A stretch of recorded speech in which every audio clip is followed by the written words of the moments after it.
All right. So welcome again, and to this session about the art of conflict, resolving conflicts, and how to do it. And the first question is, why do you see photos of bridges in my presentations?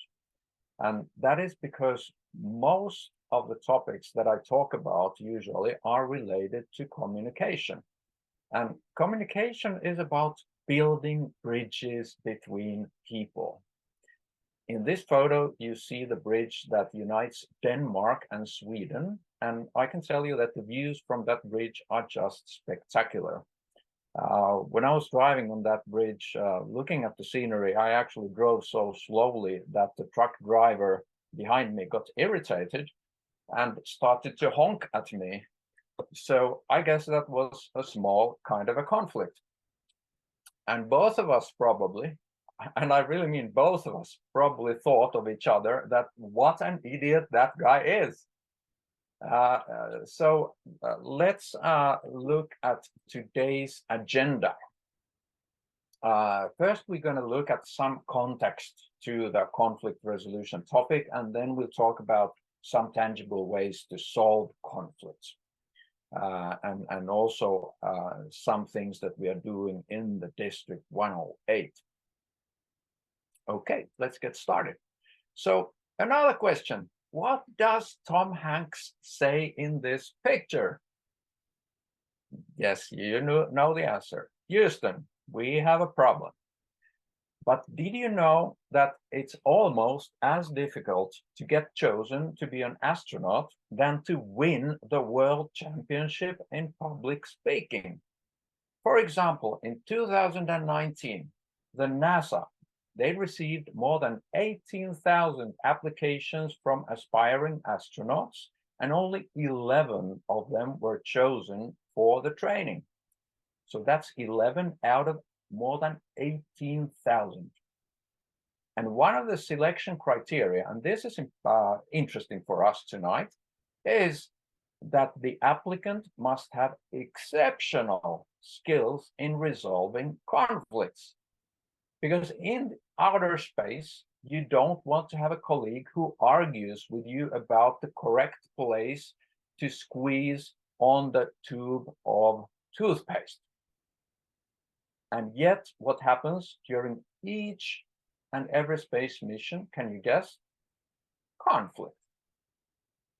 So the moral of the story is obviously that the correct place to squeeze your toothpaste is at the end of the tube, okay?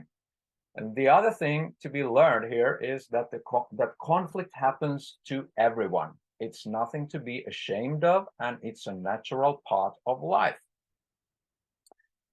And you can also still consider yourself as a good person, even if you at some point of your life have lost your temper in a conflict situation. Even though it's not usually helpful from the point of view of resolving the conflict, but it's also natural for us to have feelings, and sometimes even exaggerated feelings. For example, in one of the books that I have read about conflicts, it's this thing is expressed in quite a nice way. The author says, if you have more than one child and you claim that you have never lost your temper, you are a liar. All right. Now, conflicts happen between nations. Conflicts happen between groups of people. Conflicts happen at the workplace, in businesses, and other organizations, even at Toastmasters. They happen in schools. They happen between friends and inside families. We have all seen them, but at least so far, still, we have all survived. However, we have all seen how much damage,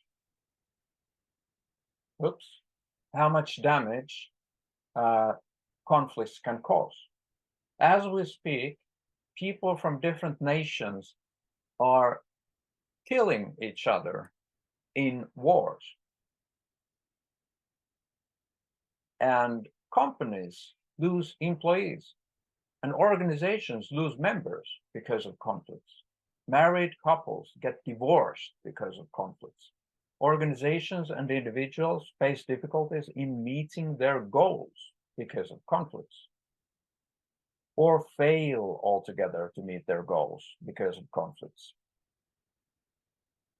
And still, much of the time, all of these calamities happen totally unnecessary. Let me repeat this because I think this is important. Much of the damage that conflicts cause could be prevented. And if conflicts get resolved more effectively, we can see enormous benefits. People are happier and more satisfied with themselves and with their lives. People and organizations reach their objectives. The amount of violence, both physical and verbal, decreases, and the workplace, the school, and the world become safer places. So, knowing all this, why don't we put more effort in solving conflicts? Why does it seem so difficult for us to solve conflicts? I guess that a big part of the answer is that we are afraid.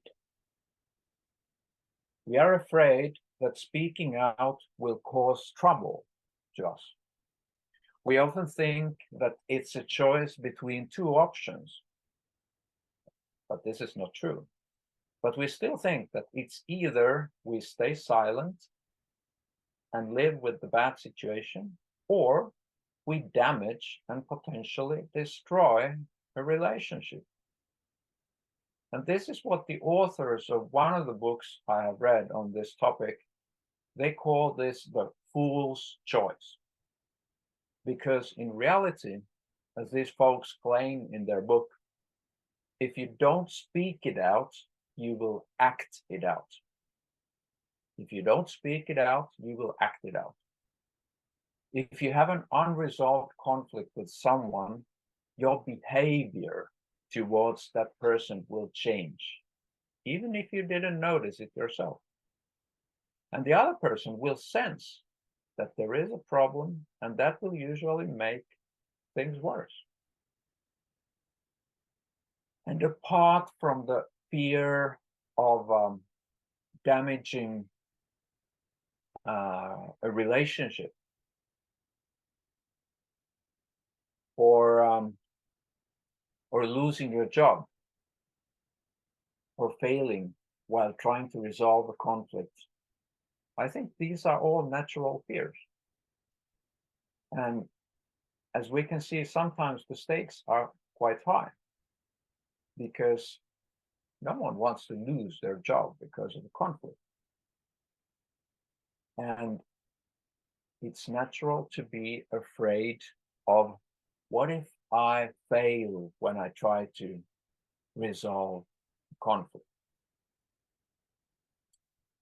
So let me pose this question that I already accidentally put on the screen a while ago. So which one of these three options will you choose? I will not read this aloud, I'll just let you read it yourself.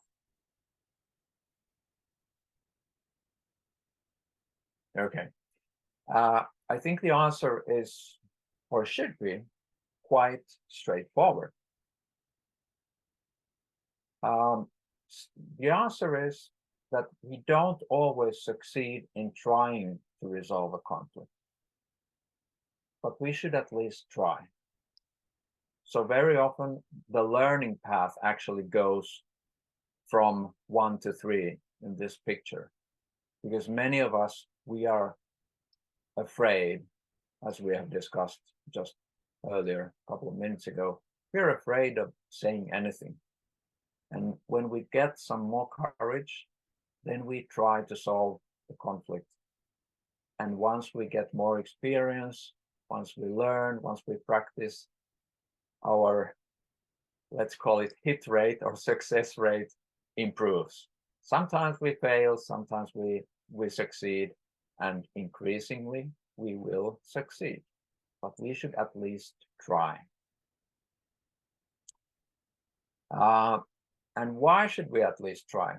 Because the funny thing about conflicts is that they will not somehow magically go away by themselves. When left unattended, they will stay and they will just grow bigger. The longer we wait, the bigger the conflict grows.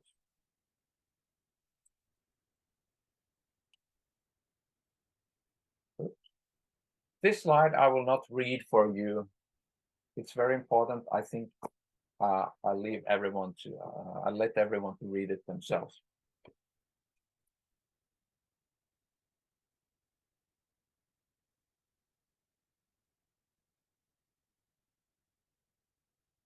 So once again, the longer we wait, the bigger the conflict grows.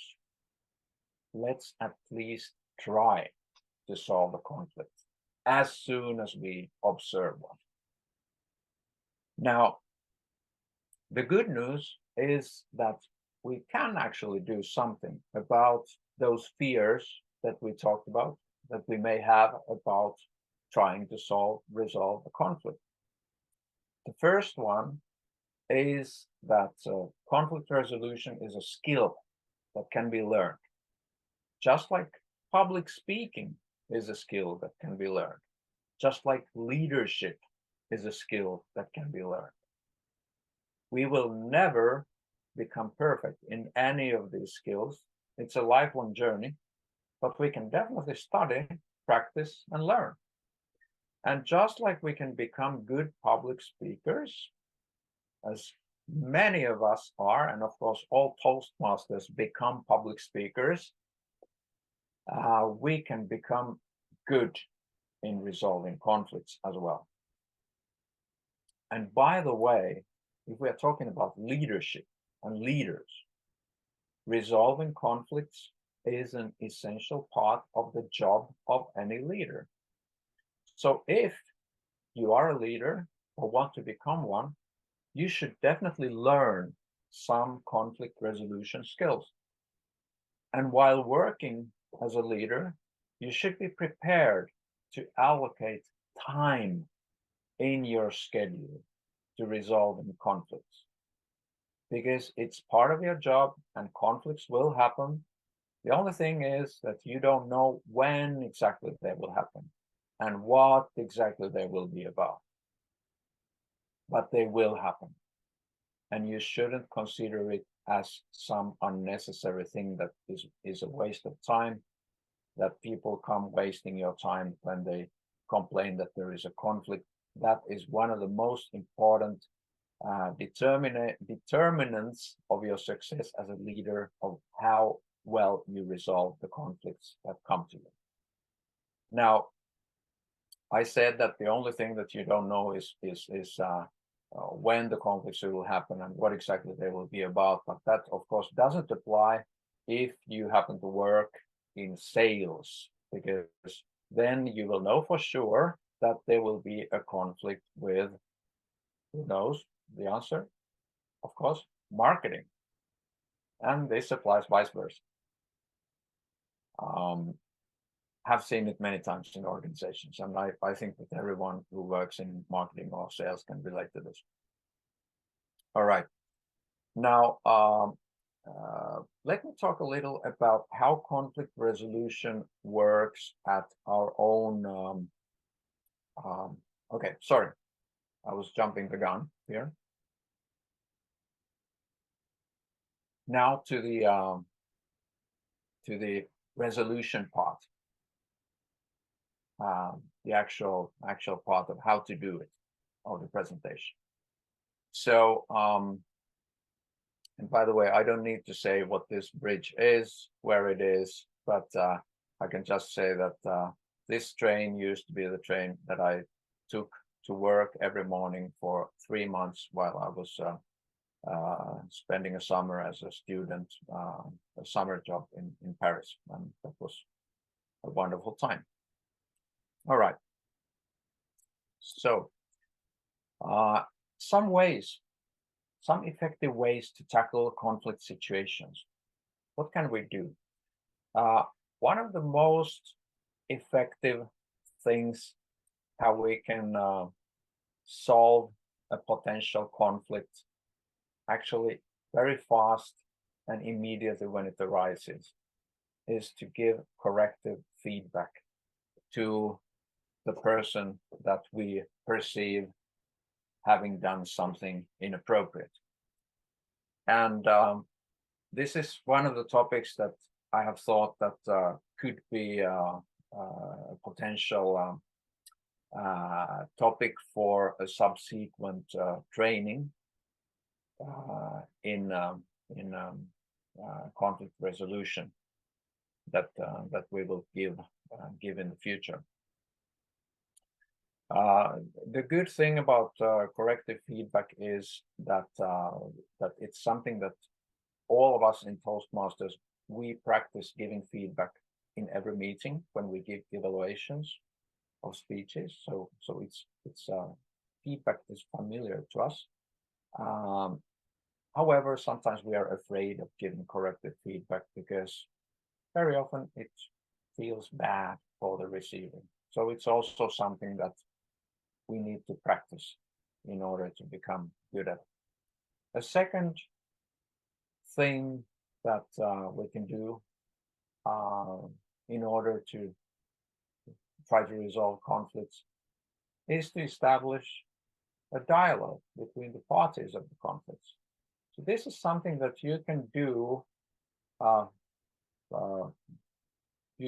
and we actually do very often, just between the two people who have a dispute about or disagreement or whatever issue between themselves. This may be the most common way to try to resolve conflicts. And sometimes it helps to have someone, a third person, an outsider, a neutral person as a facilitator or mediator. And that's by the way what our conflict resolution team in our District 108 does, is that we help in this way. And then there is something that I call here as a formal disciplinary process. Every organization has some sort of process of how to deal with, let's say, more serious breaches of appropriate behavior. Whether it's a business, whether it's other type of organization, also Toastmasters has rules for this sort of action. And of course, in the wider society, there is the legal process. Now, I'm mentioning it here, this third one, but usually I would not recommend this third one as the preferred solution, because as some lawyers say, that if you go to a court, you don't get justice. What you get is a verdict. As a result of a judicial process, usually neither of the parties ends up really happy. Neither of the parties ends up really feeling that they got heard or that they got justice. And in addition to that, this sort of processes, they consume a lot of time, and there's a lot of work involved and a lot of time spent that could be spent much better. And that's why I would say that whenever it's possible, whenever feasible, at least first try option 1 or option 2. And again, for the option 2, we have in our Toastmasters District, we have people who can help. Okay. Now,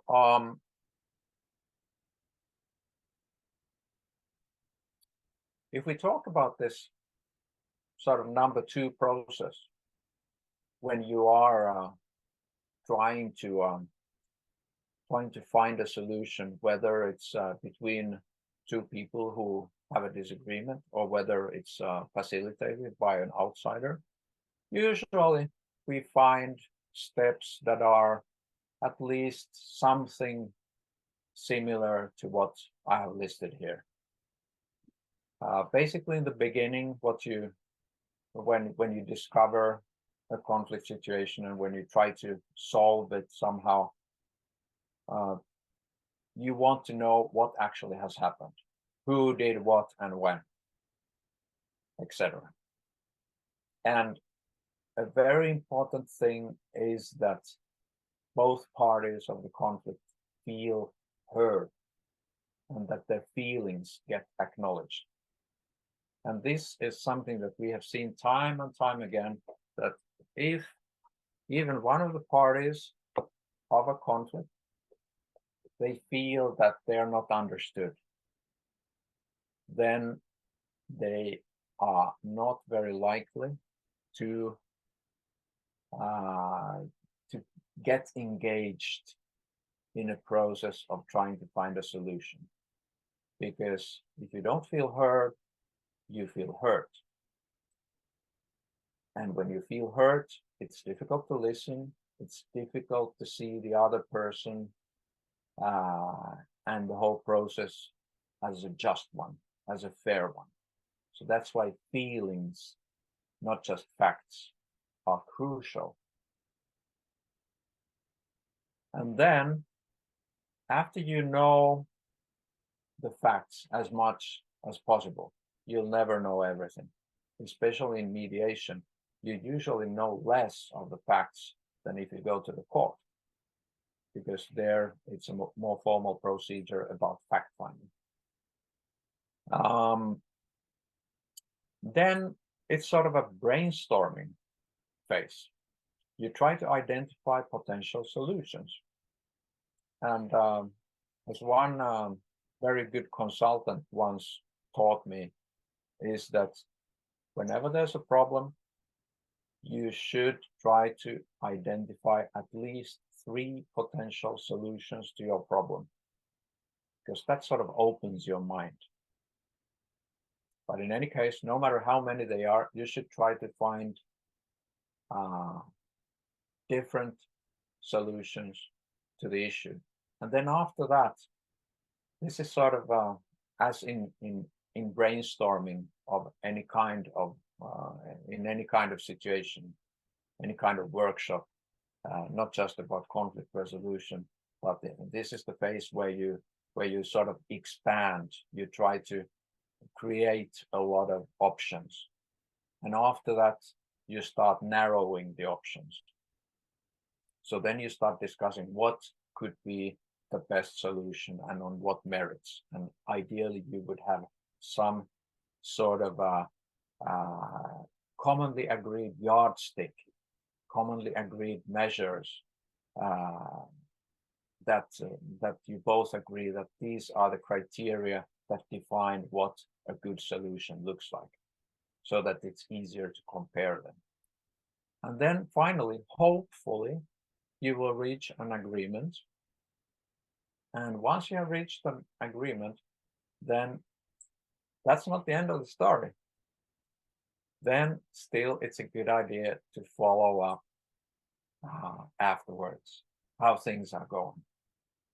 And if things are going well, then it's really nice to see, hey, we succeeded, we did it. Or if there are still some things that remain unsolved, then it's just to take some, come back to the table and discuss the remaining issues and try to solve. All right. So then talking something about what we're doing at our very own District 108. This is a District 108 for those who are from for those in the audience who are not from the District 108 of Toastmasters. This is a district that comprises of 7 different countries in Northern, Central, and Eastern Europe, and a little bit of Asia as well. And this year we have established a multinational team that helps with conflict resolution within our district. And we work all the way from the club level to the district level. And here I must, or I want to give kudos to Toastmasters as an organization, because I don't think that at Toastmasters we have any more conflicts than in any other organization. But I think that there are very few organizations in the world who have a dedicated function that helps to resolve conflicts. And I think it's no wonder that it's Toastmasters, because this same organization also puts a lot of emphasis in learning how to give feedback. And also Toastmasters puts a lot of emphasis in mentoring.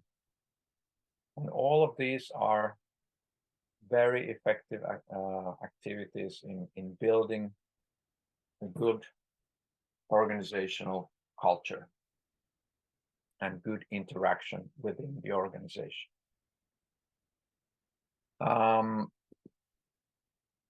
Oops. And this is what we do. 3 things. So this year, this Toastmasters year, until the end of June next year, we do 3 things. Our team is, first of all, we are available to help resolve conflicts within our district. So please contact any member of our team if there is a situation where you think that one of us would be able to help you. The second thing that we do is we train people. And this is the first training we're doing this year. And the plan is to have at least a few more of topics that will be chosen later. And by the way, here I would like to mention that at the end of this session, there is a feedback questionnaire for you where you have the chance to influence the topics that we are going to talk about in the upcoming trainings. Now, the purpose of these trainings is, of course, that basically everyone, ideally every member within our district, would have at least some basic knowledge and skills regarding conflict resolution, and that they would also know what to do if there is a conflict, what they can do themselves to solve them, and where they can seek help if they so feel. And the third thing we do is that we have this team of 7 people. So within the team, we learn from each other, and we support each other. We train each other. So basically what we do is we have monthly meetings where we talk about case studies confidentially, and usually without mentioning names of people, without mentioning any identifiable things about the people who were involved in the case that we are discussing, because confidentiality, even within this small team, is crucial, because confidentiality and trust is a key element for our team and for a conflict resolution function to be able to work and to be able to achieve results whether it's in Toastmasters or in any other organization. Because there's a lot of stuff that we do that we are not able to talk about openly to everyone. That means that it might look like some of the things, they are, somewhere in the air, that a little bit intangible. But what we must do is that if someone comes to talk to us regarding a conflict that is going on, we must be worthy of the trust that is placed on us, because otherwise we are not able to operate. So that's why the conflict resolution team is not a gossiping club where we talk about this and that person who did this and that. But I have even learned in the English language to try to avoid saying he or she, because even though we are I think we are like 2,000 members in the district, still I try to avoid identifying even the gender of the person when I'm talking about the conflict case within our team. All right. So this is our team. And as you can see, we're 7 people. And I would like to say a couple of things about this team, because it's something that also I hope that other Toastmasters districts might be able to benefit from. A couple of ideas about the team is that the first thing is that you will see that we come from different countries. We have different native languages that we speak.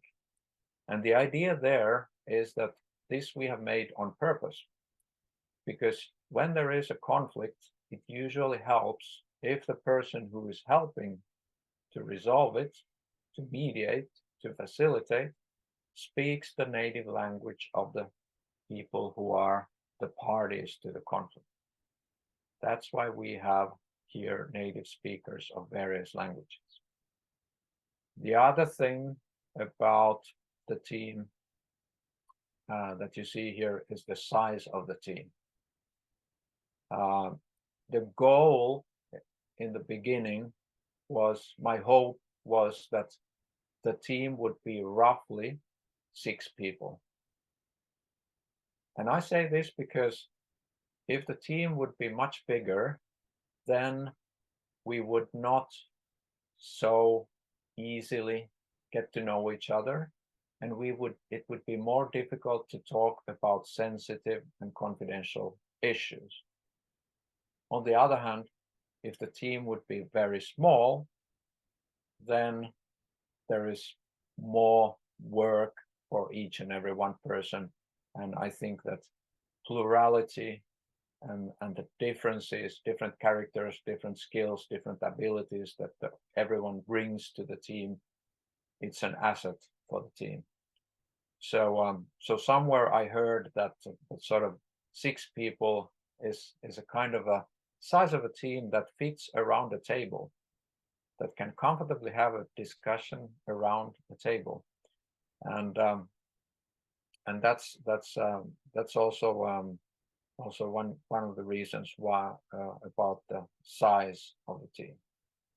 And we started a couple of months ago with this team, and the only thing so far I can say is that I'm really happy with the dedication and the motivation and the activity that everyone in the team has demonstrated. We have heard great stories from everyone, and we have learned from everyone. And even though we are talking about pretty serious stuff sometimes, we have even been able to laugh together in our meetings. And I think that's a pretty remarkable thing. So I'm having seen many different teams in my life, both at Toastmasters and in the life of work.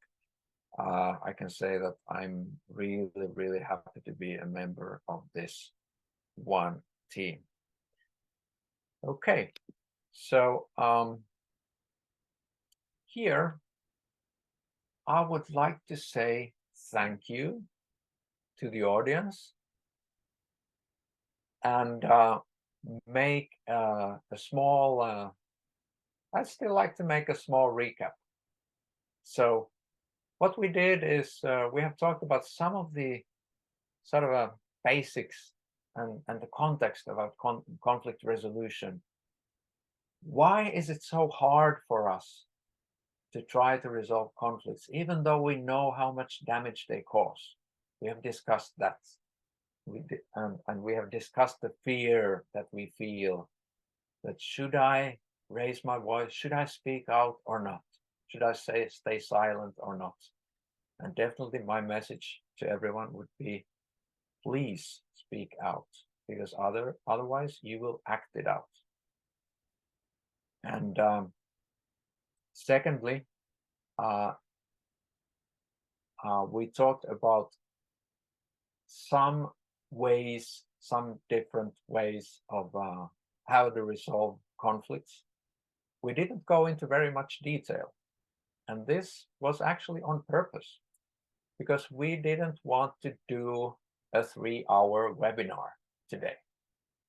But what instead we wanted to do is to give a taste for everyone about the topic and what our team is doing within the district, so that next time when we arrange a training, hopefully there will be even more people. And by the way, since this webinar is this session is recorded, you will have the chance to see it later on YouTube. So with all of this, I would encourage everyone, please don't stay silent, speak out. And finally, a huge thanks for everyone who has been participating today. And now I would like to give the floor back to Magdalena. Thank you very much. Bravo, Pekka. Thank you very much for your presentation and the brief overview of what we've been working on, but also, and what's most important, what conflicts are about and how hard they are to resolve.